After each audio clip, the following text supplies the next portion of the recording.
Dans l'assemblée des saints, assoiffé je me tiens, que ton onction descende sur moi.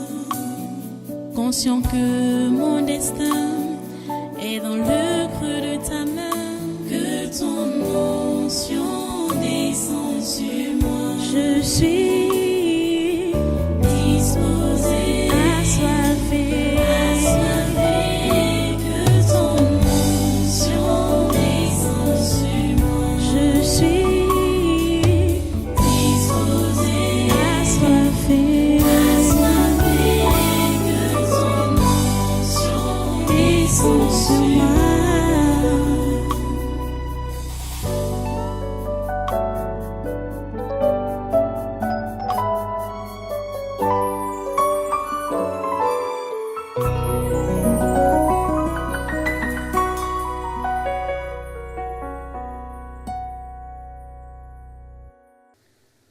Jésus a promis d'être avec nous tous les jours.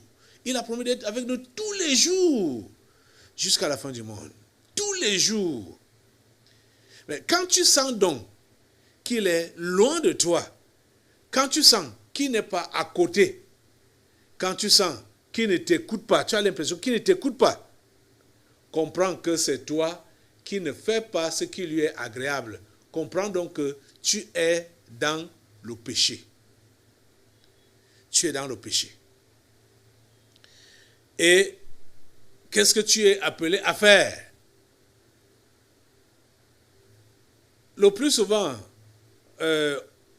on a la tendance de prétendre qu'on ne sait pas ce qui ne va pas entre nous et Dieu. Mais je peux vous dire, et vous-même, vous pouvez, vous allez le confirmer, que quand on a failli dans notre relation avec Dieu, on sait qu'on a failli. On sait qu'on a échoué. On sait où on est tombé. Le plus souvent, quand ça devient compliqué de se rappeler où on est tombé, c'est parce que la chute a mis long. L'égarement a mis long. Et d'autres choses se sont ajoutées. Je veux dire, d'autres dégâts ou d'autres péchés se sont ajoutés. Ça fait que on a de la peine à savoir où est-ce que ça a commencé. Ce qui a déclenché cet arrêt de communion avec Dieu là. On a de la peine à identifier cela. On a de la peine à le savoir. Pourquoi? Parce qu'on a accumulé. Et pourquoi ça a été comme ça? Pourquoi on a eu à accumuler? Parce que quand on a failli pour la première fois, ce qui est sûr, l'Esprit de Dieu nous a avertis, nous faisant comprendre que ici, là, tu as failli. Mais on a fait la sourde oreille parce qu'on voulait d'abord satisfaire notre moi, notre ego. Et au fur et à mesure que on est en train donc d'étouffer la voix de l'Esprit de Dieu, c'est comme ça aussi que notre conscience est en train de mourir. Elle est en train de mourir.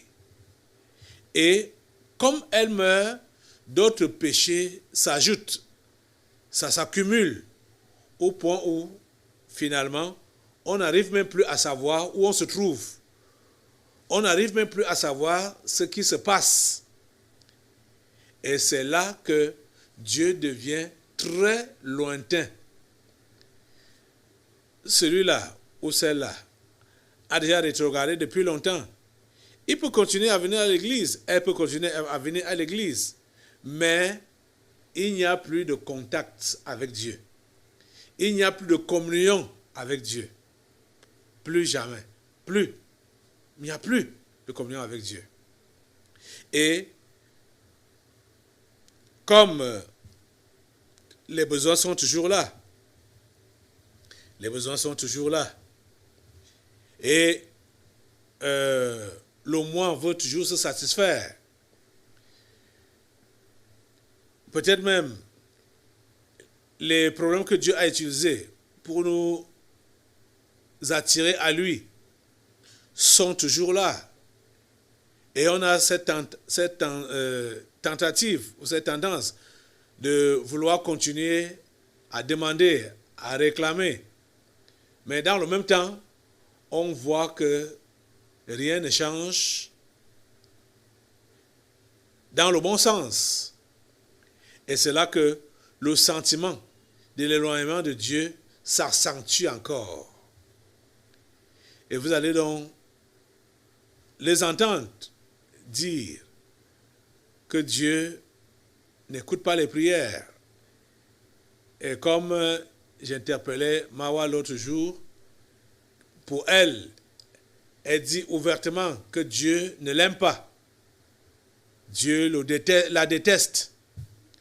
Dieu ne l'aime pas. Et plusieurs sont comme elle, voyant, du moins prétendant que Dieu ne les aime pas, que Dieu ne s'occupe pas d'eux, Dieu ne les écoute pas.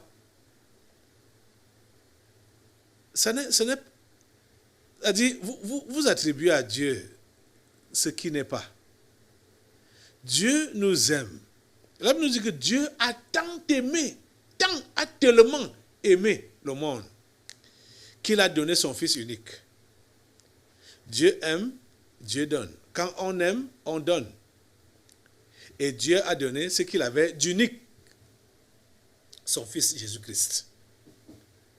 À toi et à moi, à l'humanité entière, Dieu nous a donné ce qu'il avait de meilleur, son Fils unique.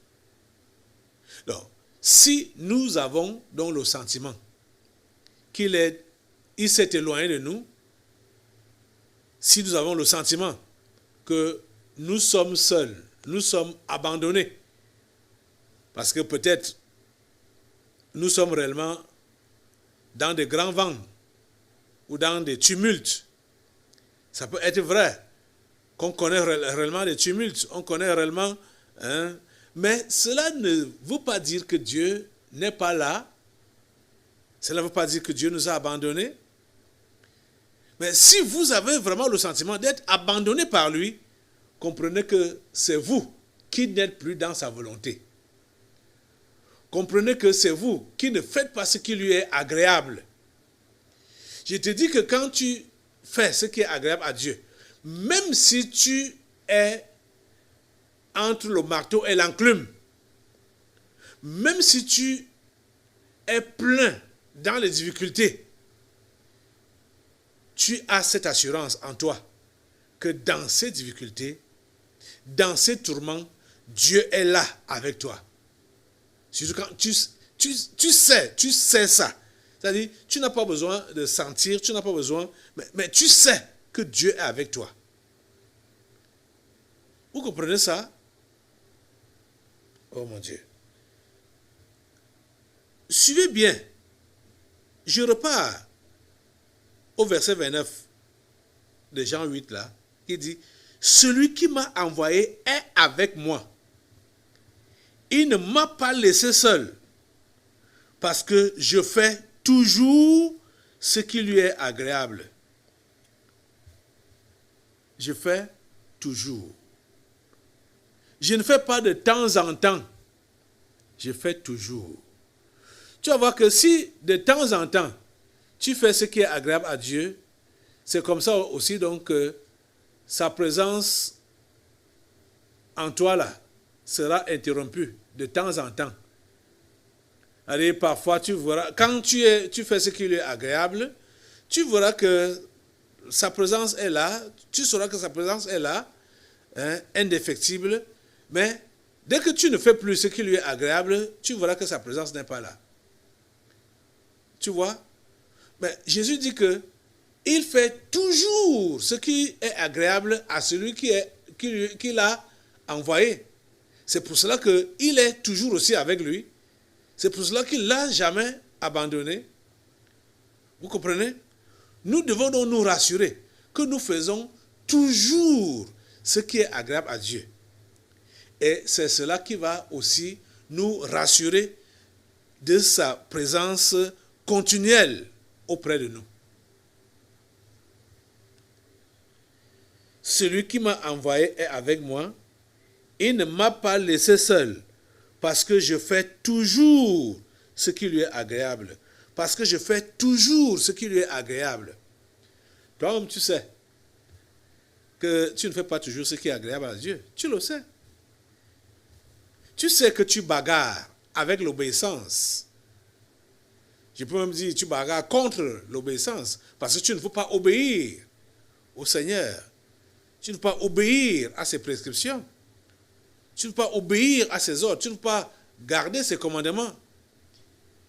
Quand tu es donc rebelle, tu ne veux pas garder la parole de Dieu, je te dis que tu ne vas pas sentir sa présence. Sa présence va se retirer de toi. Ça, c'est automatique. Ça, c'est automatique. Tu comprends ça? C'est automatique. Je vous disais, ça fait déjà deux mois, le séminaire du mois de juin, le séminaire du mois de juillet, où on a vu que l'obéissance était primordiale et que c'est l'obéissance qui favorisait et facilitait la chrétienté. L'obéissance au Seigneur, l'obéissance à ses commandements. Quand nous décidons d'être désobéissants, nous décidons d'arrêter avec notre foi, avec notre piété ou notre christianisme. Vous comprenez ça? Jésus dit qu'il fait toujours ce qui est agréable à Dieu. C'est pour cela que Dieu ne l'a pas laissé seul. C'est pour cela que Dieu est toujours avec lui. Pourquoi? Parce qu'il fait toujours ce qui lui est agréable. Vous comprenez ça? On va continuer pour la lecture. Continuez pour la lecture. Verset 30 maintenant. Je suis dans Jean 8. Comme Jésus parlait ainsi, plusieurs crurent en lui. Et il dit aux disciples, et il dit aux Juifs qui avaient cru en lui, si vous demeurez dans ma parole, vous êtes vraiment mes disciples. Si vous demeurez dans ma parole, vous comprenez? Jésus dit, si vous demeurez dans ma parole, vous êtes vraiment mes disciples. Voilà ce qui fait de nous vraiment les disciples de Jésus-Christ. C'est quand on demeure dans sa parole. Si vous demeurez dans ma parole, vous êtes vraiment mes disciples. Verset 32. Vous connaîtrez la vérité et la vérité vous affranchira. C'est-à-dire la vérité vous rendra libre. Vous êtes en train de comprendre? Donc, vous voyez donc que tous ceux-là qui sont encore esclaves du péché, esclaves des mauvaises habitudes, esclaves du diable, esclaves des esprits familiers, c'est ceux-là qui n'ont pas été affranchis par la vérité. Et la vérité ne vient que par la parole. Et ce n'est pas n'importe quelle parole, la parole de Jésus même. Il dit, si vous demeurez dans ma parole, vous êtes vraiment mes disciples. Et c'est quand on demeure dans cette parole, on est disciple de Jésus, et c'est là également qu'on connaît donc la vérité. Et cette vérité nous libère, nous affranchit, nous délivre.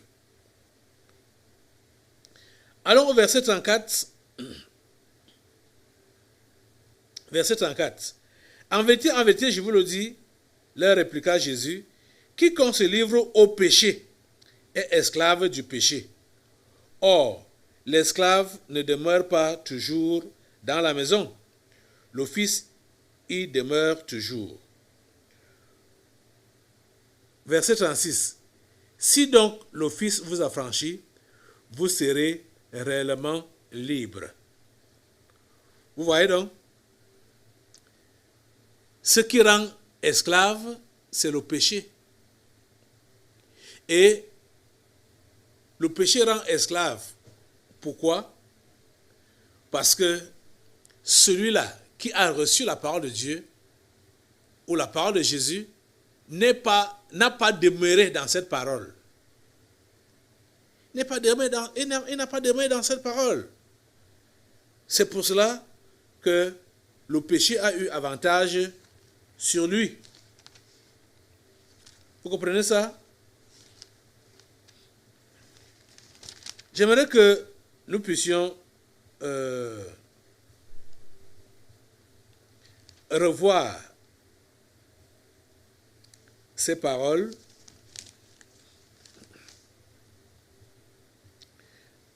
Allons dans l'évangile de Jean toujours, au chapitre 14. Jean chapitre 14, verset 15. Là où Jésus dit, « Si vous m'aimez, gardez mes commandements. Et moi je prierai le Père, et il vous donnera un autre consolateur, afin qu'il demeure éternellement avec vous. L'Esprit de vérité que le monde ne peut recevoir, parce qu'il ne le voit point et ne le connaît point. Mais vous, vous le connaissez, car il demeure avec vous et il sera en vous. » Verset 18. « Je ne vous laisserai pas orphelins, je viendrai à vous. Encore un peu de temps, et le monde ne me verra plus. Mais vous, vous me verrez, car je vis et vous vivrez aussi. En ce jour-là, vous connaîtrez que je suis en mon Père, que vous êtes en moi et que je suis en vous. » Verset 21. « Celui qui a mes commandements et qui les garde, c'est celui qui m'aime. Et celui qui m'aime sera aimé de mon Père. Je l'aimerai et je me ferai connaître à lui. » Vous voyez?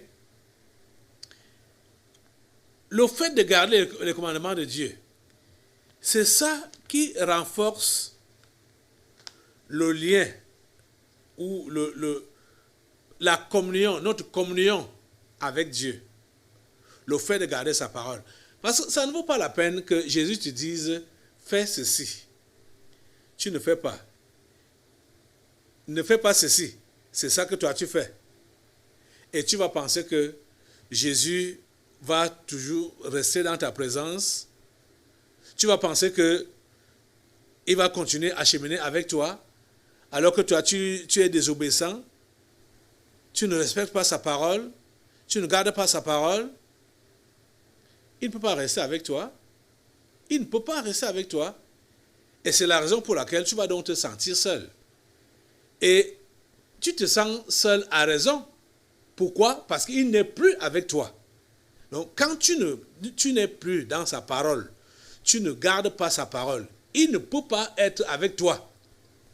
Donc le sentiment que tu as donc là que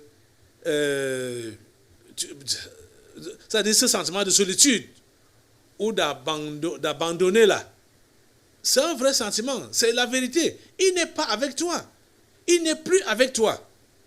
Pour qu'il soit avec toi, il faut donc que tu te repentes de tes péchés.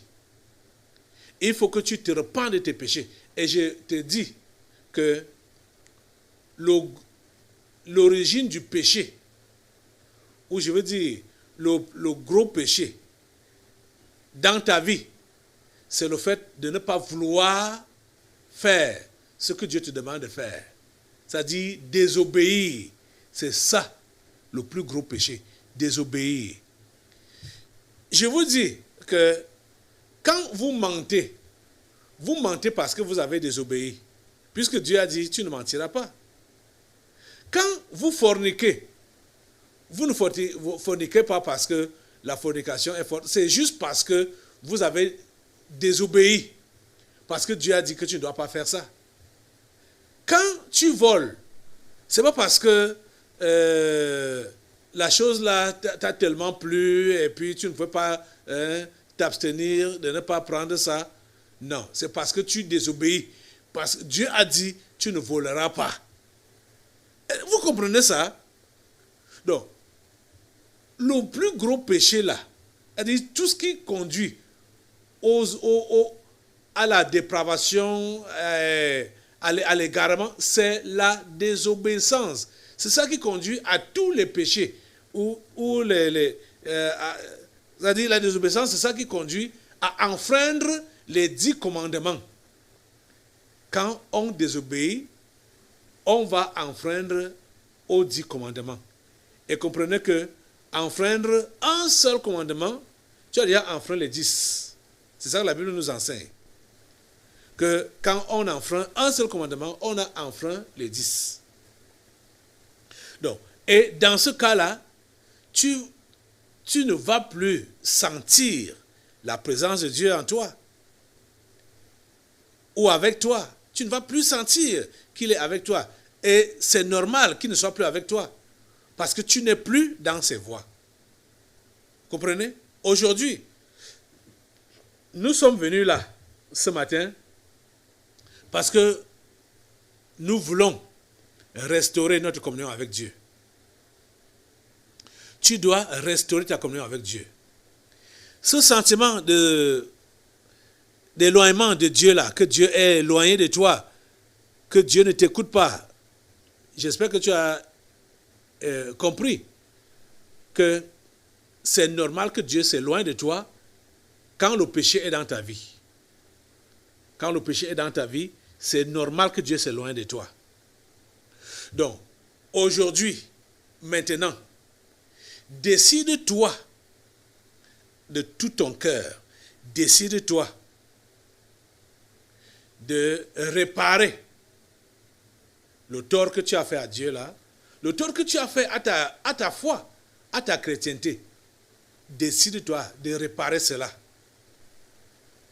en te repentant sincèrement devant Dieu et en renouant ta communion avec Dieu, avec lui, et en décidant de toujours faire ce qui lui est agréable, c'est-à-dire toujours faire sa volonté.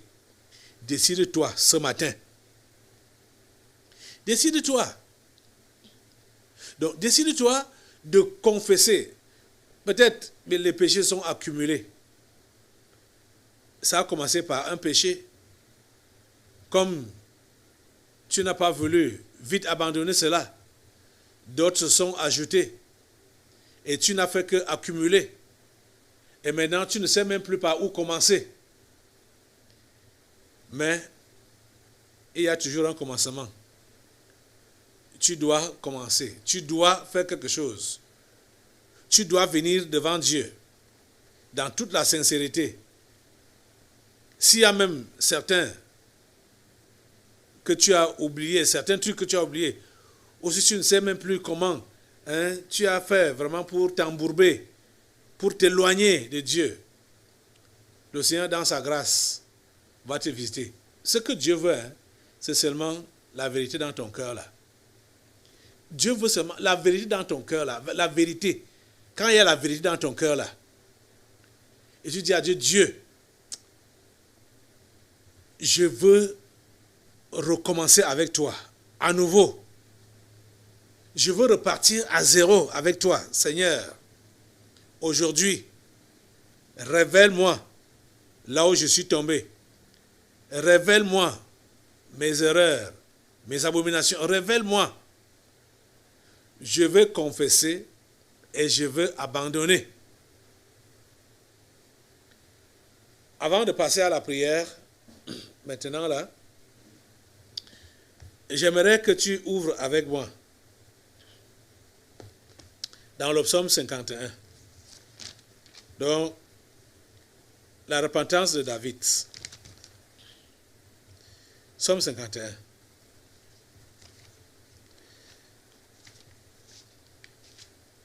Psaume 51. À partir on commence au verset 1. Au chef des chantres, psaume de David. lorsque Nathan, le prophète, vint à lui, après que David fut allé vers Bathsheba. Ô Dieu, aie pitié de moi dans ta bonté, selon ta grande miséricorde. Efface mes transgressions. Lave-moi complètement de mon iniquité et purifie-moi de mon péché, car je reconnais mes transgressions et mon péché est constamment devant moi.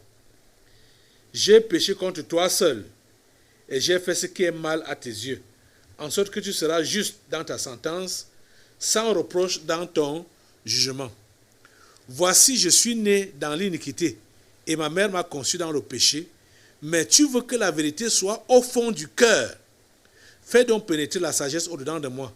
Purifie-moi avec l'hysope et je serai pur. Lave-moi et je serai plus blanc que la neige.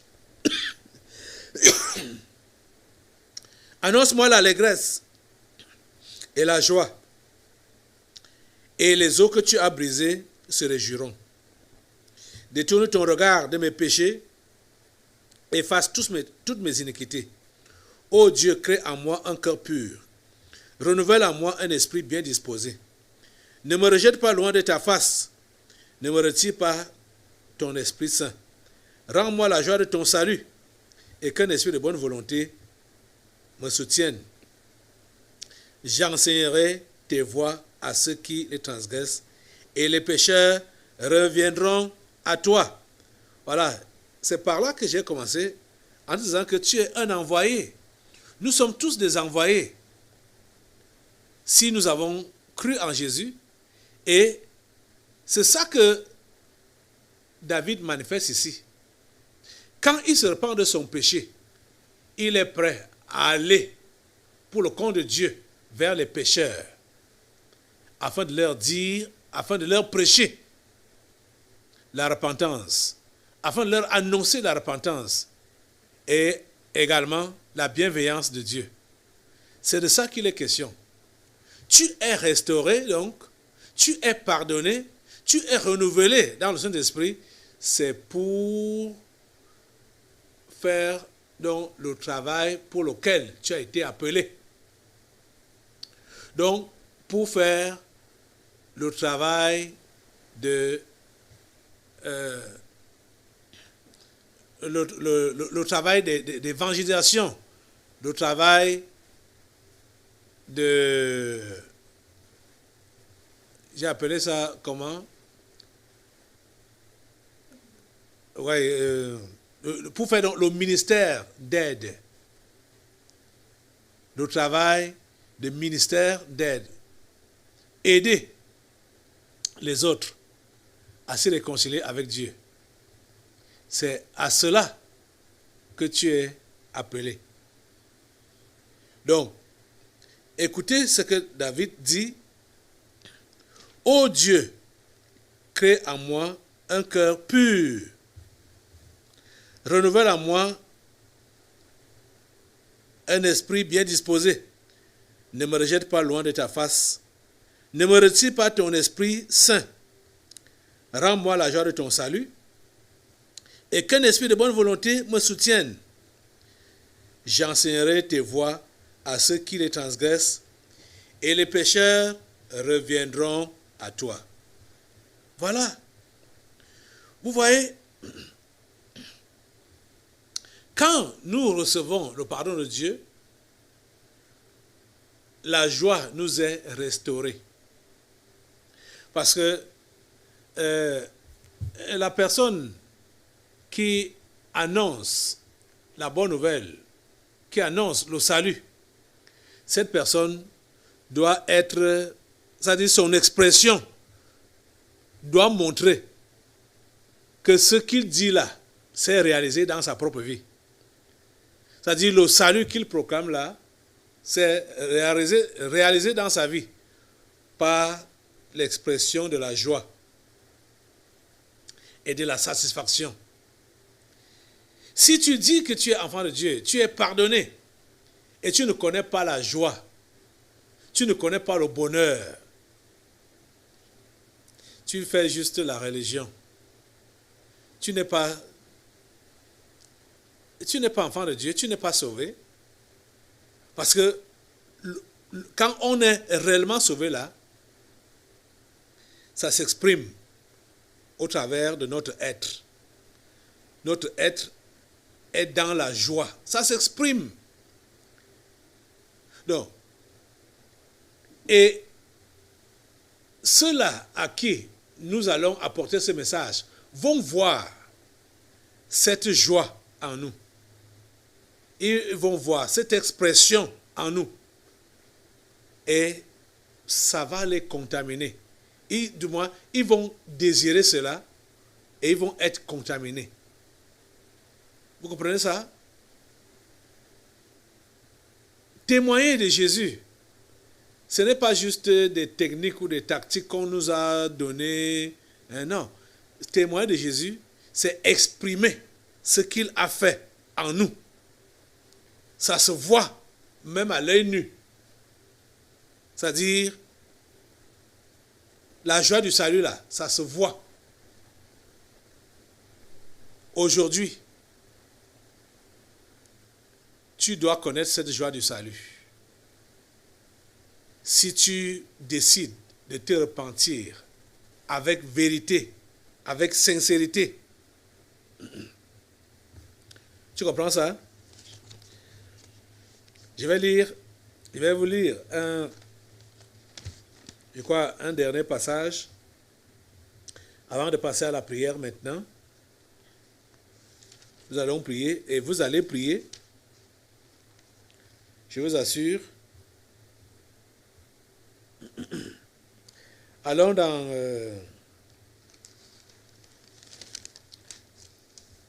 allons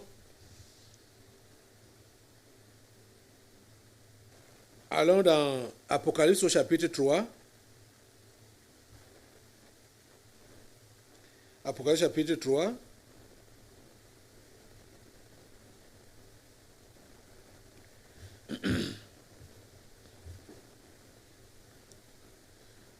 Ok. Apocalypse chapitre 3, à partir du verset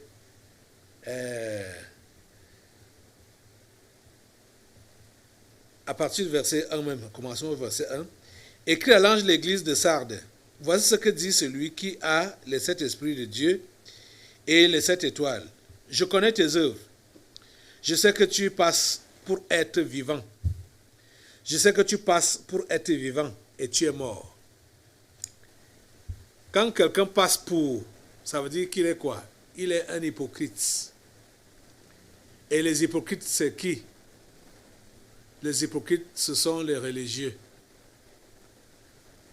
Vous comprenez? Les pharisiens et les sadducéens. Je sais que tu passes pour être vivant et tu es mort. Sois vigilant et affermis le reste qui est près de mourir, car je n'ai pas trouvé tes œuvres parfaites devant mon Dieu. Rappelle-toi donc comment tu as reçu et entendu, et garde et repens-toi. Si tu ne veilles pas, je viendrai comme un voleur, et tu ne sauras pas à quelle heure je viendrai sur toi. Je vous dis que ce message, cette 5e lettre à l'église de Sardes, ça s'adresse à cette église du Tabernacle de la Liberté. C'est la même chose qui se passe là. C'est la même chose. Beaucoup passent pour être vivants alors qu'ils sont morts. C'est de ça qu'il est question. Je sais que tu passes pour être vivant et tu es mort. Sois vigilant et affermis le reste qui est prêt de mourir. C'est pour cela que nous avons organisé cette convocation aujourd'hui. Pour affermir le reste qui est prêt de mourir. Pour que ceux qui sont morts et ils passent pour être vivants, qu'ils puissent revenir à la vie. C'est pour cela que nous sommes là maintenant. S'il te plaît, tu vas te lever maintenant pour commencer cette prière. Tu vas vraiment demander à Dieu. Et toujours ici dans l'Apocalypse, il dit, Rappelle-toi où tu es tombé et pratique tes premières œuvres. Rappelle-toi où tu es tombé. Rappelle-toi où tu es tombé. Et je vais vous dire, je vais le redire, que pour tomber dans des péchés vulgaires, tout a commencé avec la désobéissance. Parce que vous n'ignorez pas que ce que vous devriez faire là était un péché.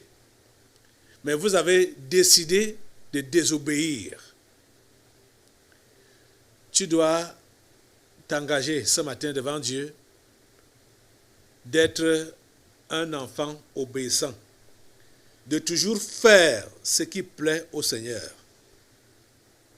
Tous les travers dans lesquels tu es tombé, toutes les abominations dans lesquelles tu es tombé là, que tu pratiques là, confesse cela à Dieu aujourd'hui.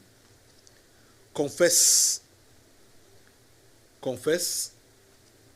Décide d'abandonner au nom de Jésus et décide à partir d'aujourd'hui de faire toujours ce qui est agréable à Dieu.